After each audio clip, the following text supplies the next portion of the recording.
Diabou Bessane, journaliste de formation, communicante de métier et cinéaste par passion. Ça fait beaucoup de choses, hein?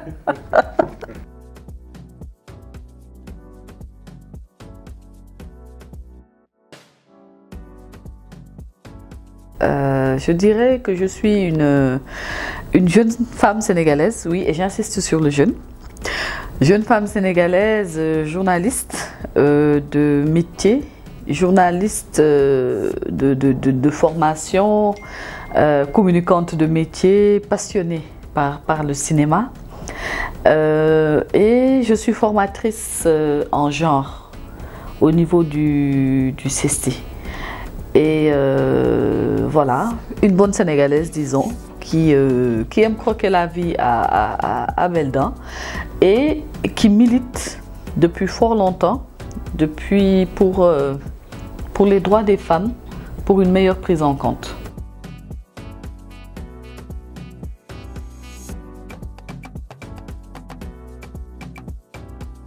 Les Moments de l'Indépendance est un film c'est mon premier film documentaire que j'ai réalisé en 2012. Après une recherche de 5 ans, parce qu'il s'agissait d'une histoire non écrite, une histoire dont les actrices n'étaient pas connues. Et c'était d'abord des noms, retrouvés ça et là sur des documents d'archives, qui ont poussé à une recherche auprès de l'IFAN, où j'ai trouvé une photo de 1957 dans un mémoire sur les femmes et la participation politique, où elles avaient un peu expliqué leur récit de vie. Donc, partant de cette photo, il y avait 17 femmes sur cette photo-là. J'ai commencé à chercher. À chercher dans les archives et à contacter les familles des personnes pour pouvoir retrouver leurs archives. Et c'est comme ça que j'ai pu retrouver la photo de l'Union des femmes du Sénégal, une photo prise en 1957 lorsque Madame Jeanne Martin Cissé s'apprêtait à retourner en Guinée. Et puis sur cette photo-là, cette photo avait été prise dans le studio de Feu Salé Kassé à la Médina. Donc ces femmes s'étaient regroupées, elles faisaient partie d'une association qui s'appelait Union des femmes du Sénégal. Elles s'étaient regroupées pour avoir un souvenir pour leur sœur Jeanne Martin, qui était guinéenne et qui est repartie chez elle. Donc ça n'a pas été facile. Parce qu'à l'époque, il fallait travailler sur des femmes. Quand je suis partie, par exemple, pour la petite anecdote, au niveau des archives nationales, je ne retrouvais pas leurs photos.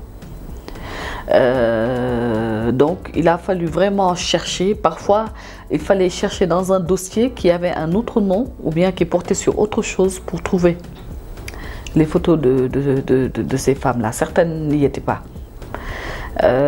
Donc c'est avec les familles qu'on a pu un peu retrouver les survivantes, leur tendre le micro. Et parfois la difficulté rencontrée, c'est que c'était des dames d'un certain âge et il fallait les manager, avoir une certaine complicité pour qu'elles acceptent de raconter leur histoire. Et finalement c'est devenu une belle histoire d'amitié.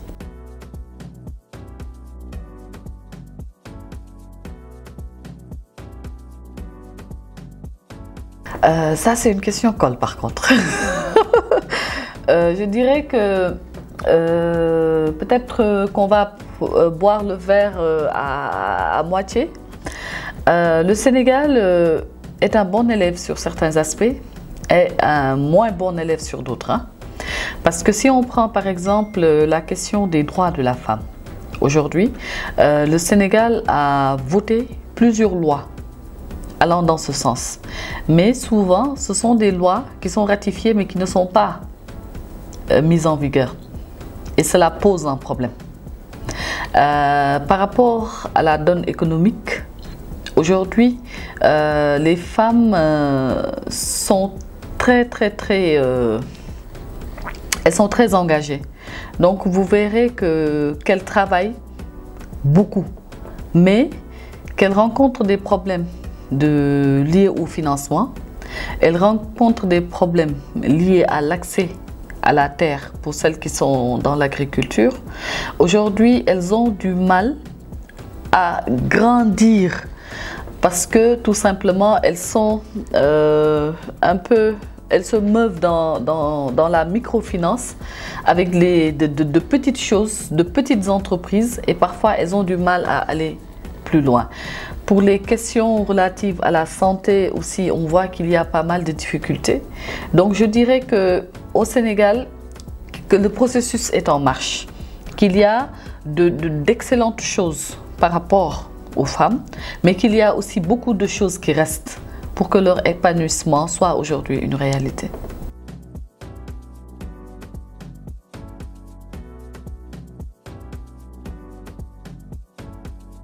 Alors, Diabou TV est là pour tenter de fixer les mémoires des femmes africaines. Parce que c'est parti du constat qu'il n'y a pas réellement de passerelle générationnelle.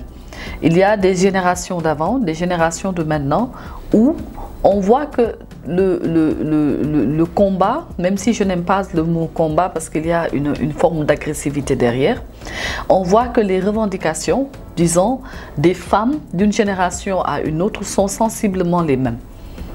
Les choses peuvent évoluer, mais dans le fond, il y a des revendications qui sont toujours là.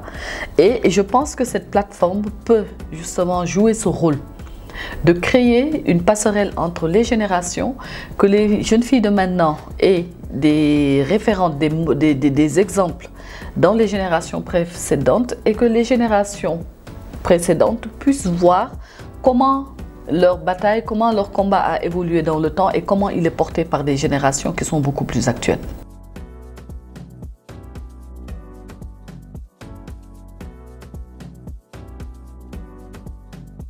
Je dirais aux jeunes filles que le référent féminin est là.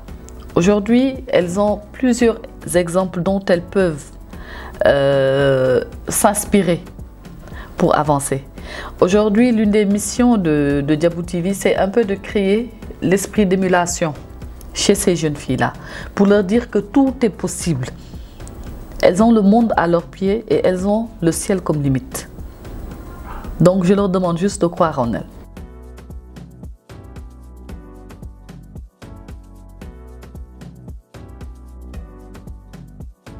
C'est un mot d'encouragement à ma sœur Alice Diba pour lui dire qu'elle fait d'excellentes choses et que je suis particulièrement fière d'elle, fière de ce média-là, parce qu'il faut que les femmes prennent leur voix.